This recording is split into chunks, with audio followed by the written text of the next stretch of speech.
Welcome to Trump Breaking News Network, your daily source for up-to-date news on the political scene of Donald Trump, his presidency, American politics and conspiracies. Please subscribe to receive notice of our daily updates. Also share with your friends and your social media. We encourage you to like our videos and give your comments. This is TBNN. Trump's policies are putting the screws to Israel. The U.S. policies in the Middle East have increasingly exacerbated the tensions in the region, turning it into a cauldron of conflict. Under first Bush and then Obama, the U.S.'s interventionist policies dramatically increased both the incidence of terrorism as well as funded wars that increasingly appear to be without end. And now, Trump appears to be following in the footsteps of his presidential predecessors. His recent declaration of Jerusalem as the capital of Israel, followed by his announcement of savage cuts to UNRWA, which provides support to the Palestinian refugees, can only serve to further endanger peace in the Middle East. And while Trump publicly declares his love and support for Israel, and what American president has not, these two decisions pave the way for further conflict and also for endangerment of Israel. The Jerusalem announcement resulted in protesters clashing with Israeli defense forces. More missiles were launched against the southern Israeli city of Sderot, and in retaliation, IDF planes struck Hamas military targets.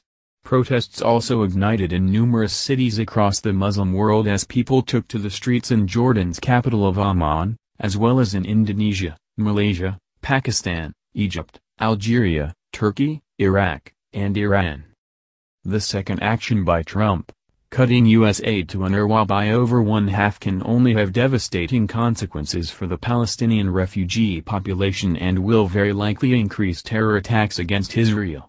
The UNRWA supports and administers 363 schools serving 311,071 pupils, 65 health facilities with over 5.2 million patient visits last year.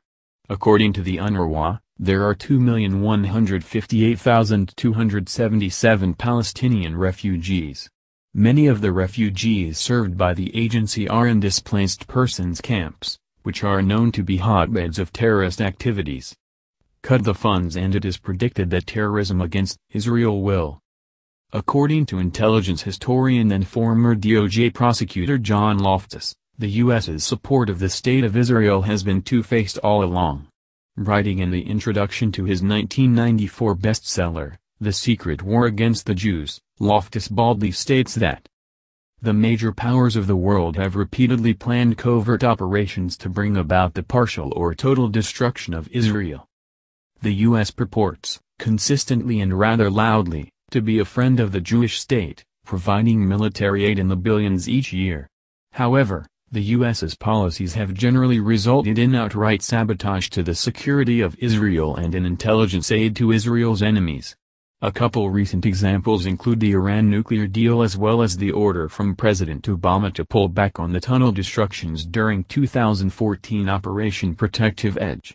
The tunnels were providing access into Israel from Gaza, and inexplicably, Obama ordered Netanyahu to stop destroying the tunnels. Even more inexplicably, Netanyahu obeyed Obama's order. The recent actions by Trump again show the two faces of the U.S.'s friendship with Israel, actions which on the surface may appear to be supportive of the Jewish state while the repercussions are clearly only increasing conflict and insecurity. A recent Harris article, entitled "Israeli Army Warns, Danger of Violence Escalating into War is Growing," discussed the present threat assessment. This has been the Trump Breaking News Network. Please subscribe and share to stay up to date on the latest news about our president. Be informed.